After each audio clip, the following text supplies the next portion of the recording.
What is up, my parts, mellows, and smart fellows? Welcome back to another episode. And today I'm finally revisiting this series that I've started a few months ago. And the series is called Which TDS Towers Can Solo Molten Mode. And yeah, the last episode, which is episode 2, the last episode I posted about this challenge was all the way back in February, which is quite a few months ago by now. But the reason that I posted it so long ago, and the reason why I haven't made an episode since, until now at least, is because I've just been waiting for a specific tower to get rebalanced, and that tower is called Electroshocker. And yeah, unfortunately, that tower never did get rebalanced, despite the fact that it was teased many months ago that it was going to get rebalanced, but it never did. And so, yeah, that's what I've been up to. But yeah, even though Electroshocker didn't get rebalanced, at least a couple of other towers did. Like the Commander, for example. And also the Brawler got released, which is a hardcore tower. But yeah, it's all cool, I suppose. But yeah, I think, unfortunately though, I think this video is gonna be the most boring video in the series.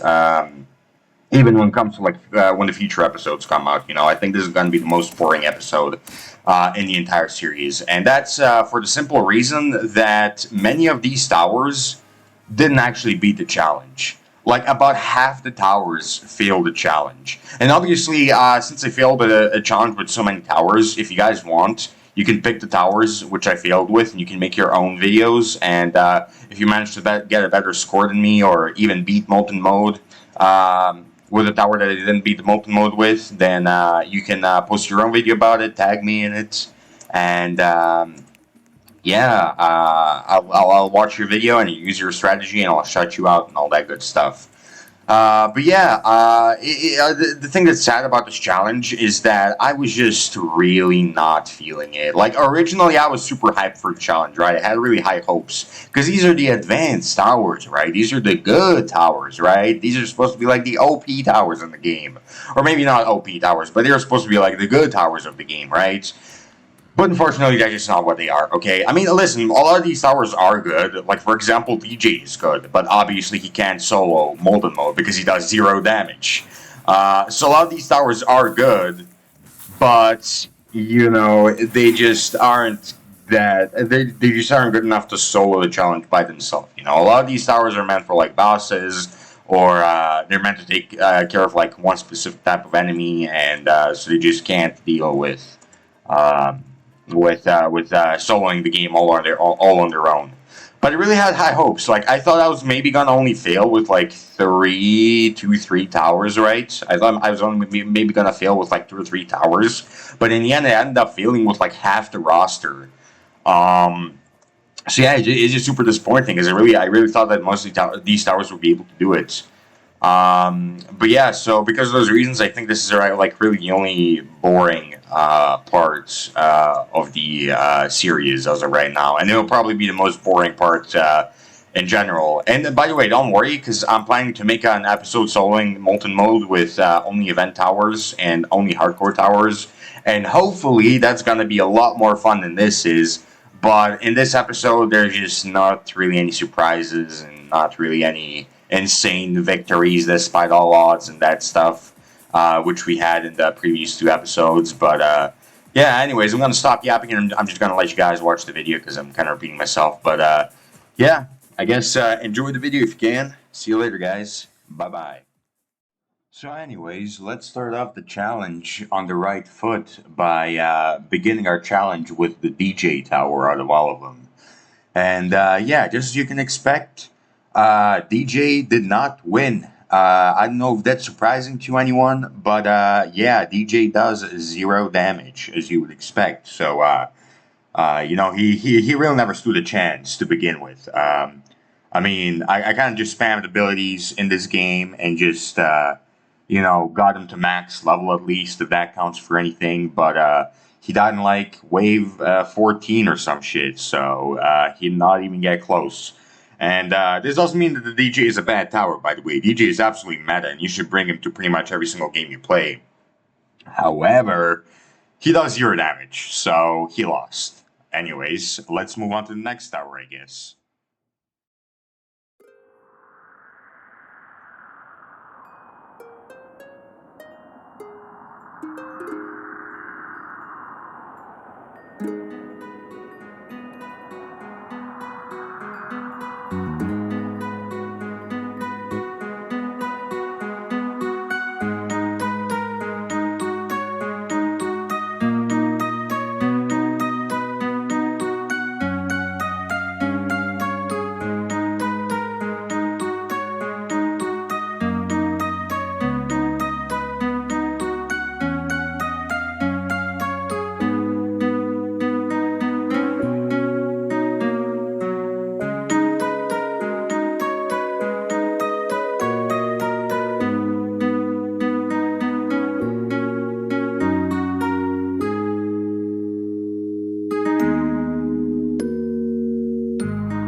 So the next tower up is the mortar, and again, I don't think this is really surprising to anyone.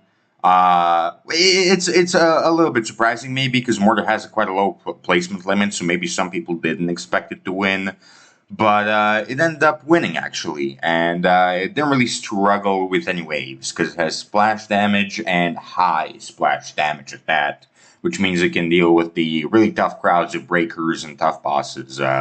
That appear in this game mode, and it dealt with the boss, the final boss of Molten mode, pretty well too. So yeah, no big surprise here. You know, he just won. He just straight up won. So anyways, I'll let you guys continue watching. You know, the gameplay to see it for yourself.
next tower that we have is the turret, and the turret is actually pretty interesting in my opinion.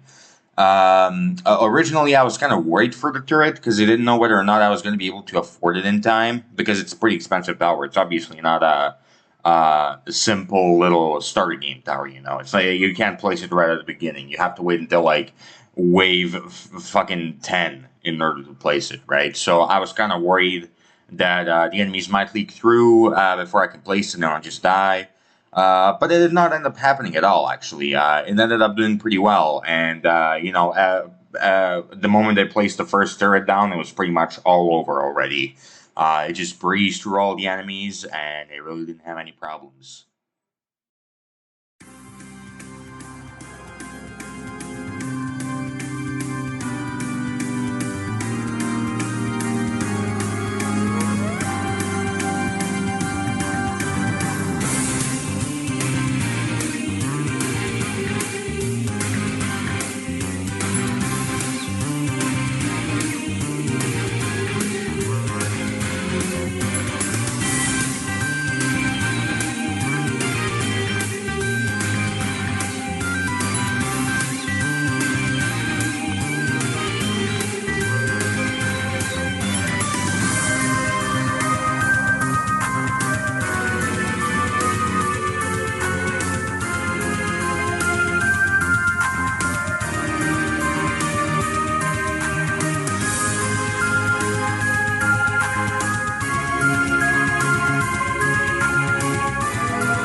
next tower on the list is the pursuit.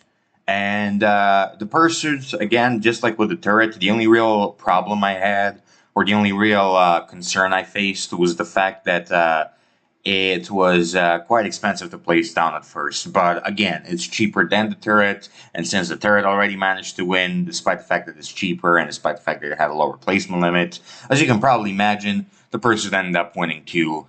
Really, the only problem was that it was expensive.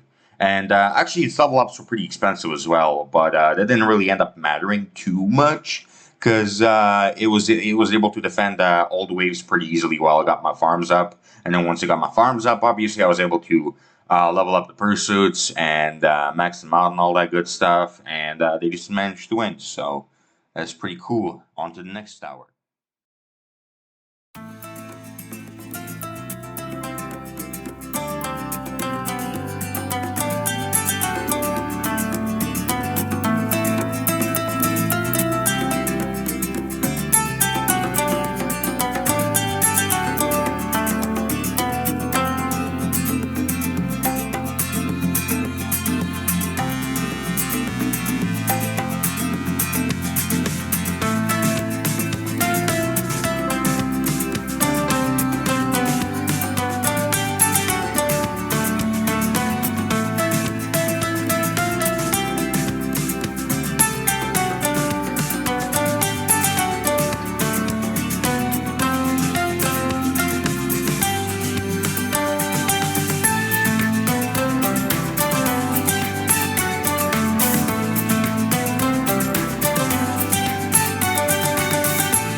Here's a new addition to the roster. This tower right here is the mercenary base. And basically, how it works is it works. I was about to say it works exactly like the military base, but it actually doesn't really.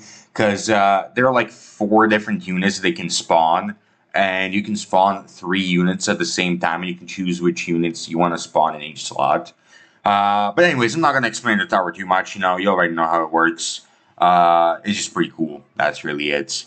And yeah, I was able to pretty much breeze through this challenge. Again, it was expensive to place down at first, but it was even cheaper than the helicopter. And then the moment I placed it down, it was pretty much all over because the units do a lot of ram damage, and they just do a lot of damage in general with their guns. And as you know, the Grenadier is carried, and that is pretty much all you need to know. So enjoy the footage.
right here is the run that caused me to postpone the making of this video for as long as I did.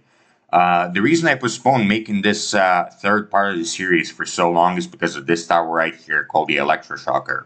The developers of the game said that the Electroshocker was going to get rebalanced, which I'm assuming means that he's going to get buffed. You know, maybe he's going to get a higher placement limit or something.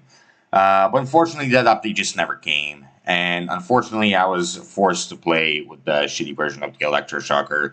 And again, just as you will see later in the challenge with some other towers, its placement limit, the placement limit of the Electroshocker was really what made it lose the challenge. It got far, don't get me wrong. It got really, really far. But unfortunately, it was just another disappointment where I thought I could clutch out the victory, but it just couldn't, you know. It could have been a really great moment where I clutch out the victory and, you know, I impress you all or whatever. But unfortunately, the Electroshocker just wasn't quite there in terms of DPS or placement limit. But yeah.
And here we go with the commander. So, as you guys know, the commander got rebalanced recently, where he got a new ability called the APC, where he can just summon a bunch of vehicles on the road that can target the enemies and kill them and ram into them and all that good stuff.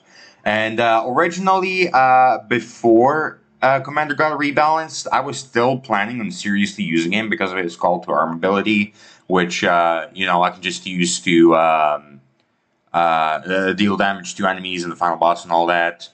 And yeah, it was with the rebalances, it was a little bit disappointing how the commander performed, because I was fully certain that it was going to be able to beat the final boss and everything. But unfortunately, it did die at the final boss. And I think the only reason it died is because it has a place limit of 4. If it had an infinite place limit, it would have absolutely won 100% of the time. But unfortunately, due to its placement limit, it just couldn't roll out units fast enough, and it ended up dying. And even microed the commanders a lot. I sold and replaced them when their units died, and unfortunately, there still wasn't nearly enough to beat the final boss. And so, yeah, unfortunately, nothing really exciting happened here. This is the first major disappointment of the run.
here we go. Now, this is a little bit more exciting.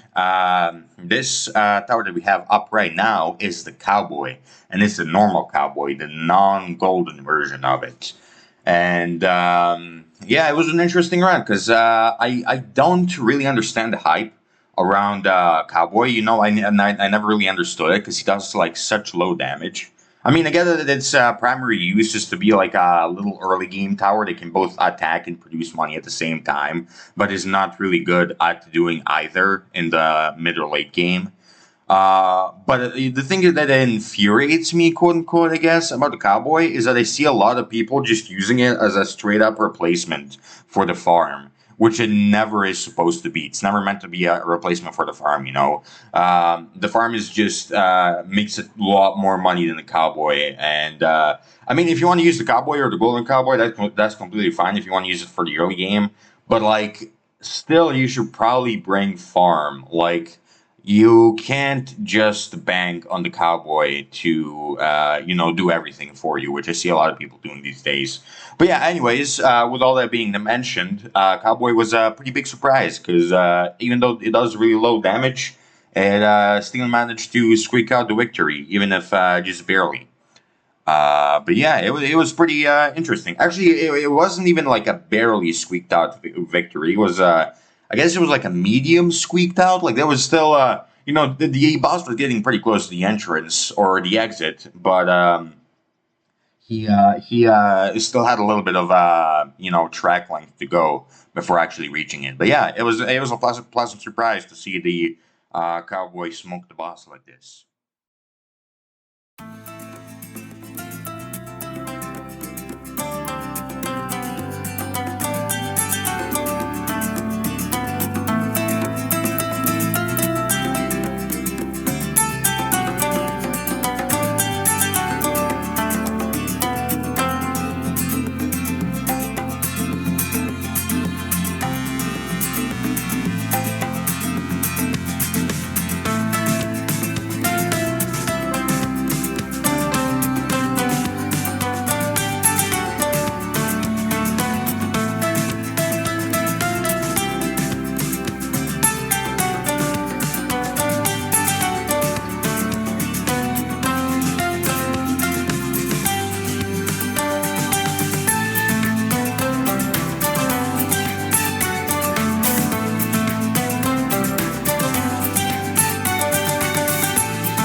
And next up is the Golden Cowboy. And with this one, I don't really think I need to say much. If the normal version of the Cowboy was able to beat Molten mode, then the gold version of the Cowboy is gonna be able to beat Molten mode even easier. And yeah, it's the golden version of the Cowboy is not really that much more expensive than the original version, so price is not really that big of an issue. And it just does more damage and produces more money. So obviously, it's gonna win just as well as the normal Cowboy did. So I'll just let you guys enjoy the footage without me yapping.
tower on the list is surprisingly one that I do not like that much. I know there's a lot of hype surrounding the Warden, but for me personally, it has never been the tower that I liked, and I kinda was really not looking forward to using him as my main DPS.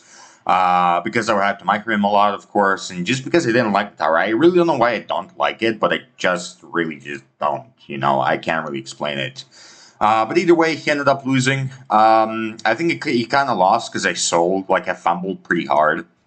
So if you guys want to take on this challenge for yourself, you can upload a video trying to beat Molten mode using the Warden as your main DPS. If you get a higher score than me, then upload a video of your own and tag me in it, and I'll shut you out. So yeah, but enjoy the footage, I guess, if you can.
And next up is another exciting tower, the minigunner. And again, it's the normal version of the minigunner first.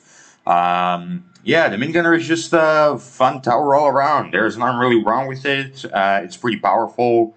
And as you can imagine, it beat Molten mode quite easily. Like, I don't think that's a shock to anyone. I don't think that's a surprise to anyone. I think everybody expected that. So, yeah, I don't really got much to say about the minigunner. It's just an all-around, well-balanced tower.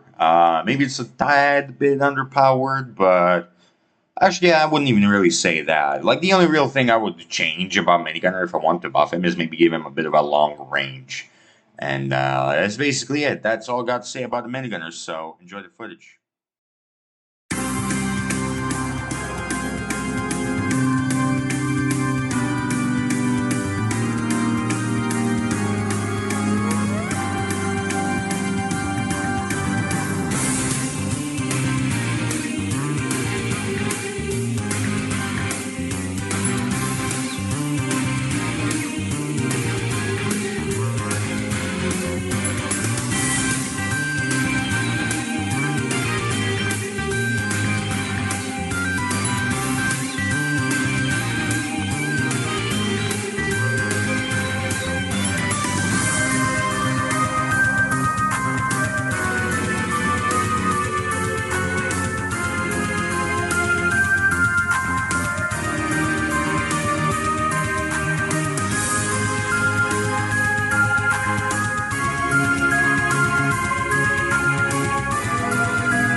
next tower on the list is the golden version of the minigunner.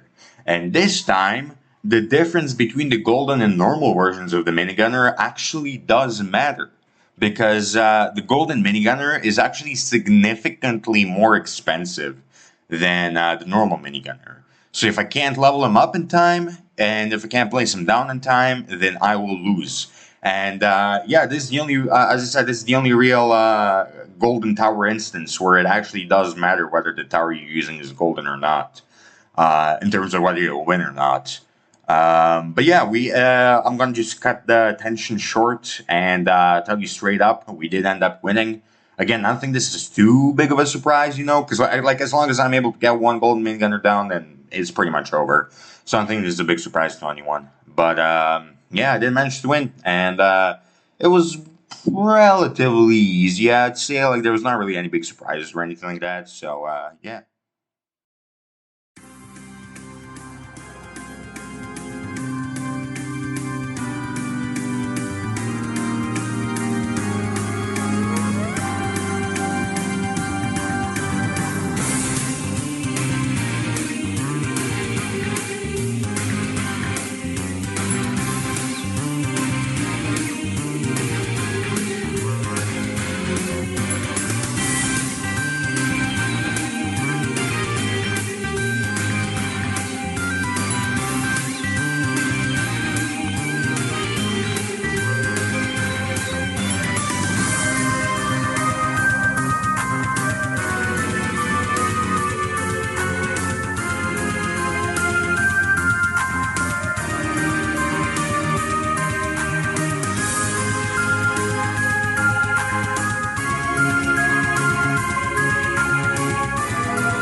And the final tower is the Ranger. And oh boy, this is yet another disappointment. So I really, really, really wanted Ranger to win. Despite the fact that it's the most expensive tower on this list, I really, really wanted it to win. And I really, really wanted it to, still succeed. Because I feel like that would be another tower that would be kind of surprising if it won. Because it shoots so slow. So you'd imagine that it lets the enemies leak through. And that's actually exactly what it did. He just let the enemies leak through. So unfortunately, it was not a disappointing loss. And the Ranger didn't even really end up doing too much. And yeah, it's our third and final disappointment, I suppose, of this challenge right here. But yeah, here's the footage if you want to see it.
Alright, so with the challenge finally over, it's time for me to round up all the towers and tell you which ones managed to beat the challenge and which ones were super stinky mega losers.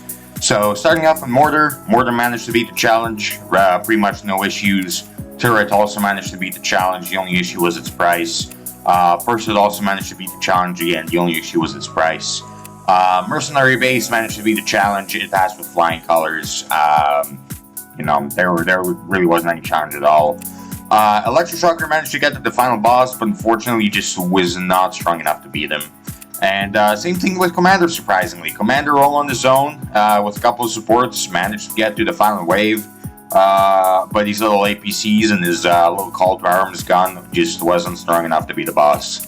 Both the normal and the golden version of the Cowboy were able to beat the Molten mode, and yeah, they didn't really have any challenges either. It was a little bit close with the normal Cowboy, you know, the boss almost leaked through, but again, we still managed to win. With the Warden, he unfortunately did not manage to beat the challenge. Maybe he could beat the challenge, but I just have a little bit of a skill issue when it comes to using him. So, in my hands, he's personally never gonna beat the challenge. So, if you guys want to attempt a run with just him, then go ahead and be my guest. DJ Booth obviously did not beat the challenge. You know, he does 0 damage, so, yep. The Minigunner, both the normal version and the golden version of the Minigunner, were able to beat the challenge, and again, they didn't really have any problems. Matter of fact, I was even AFK in a couple of points in the round, and they still didn't really have any problems.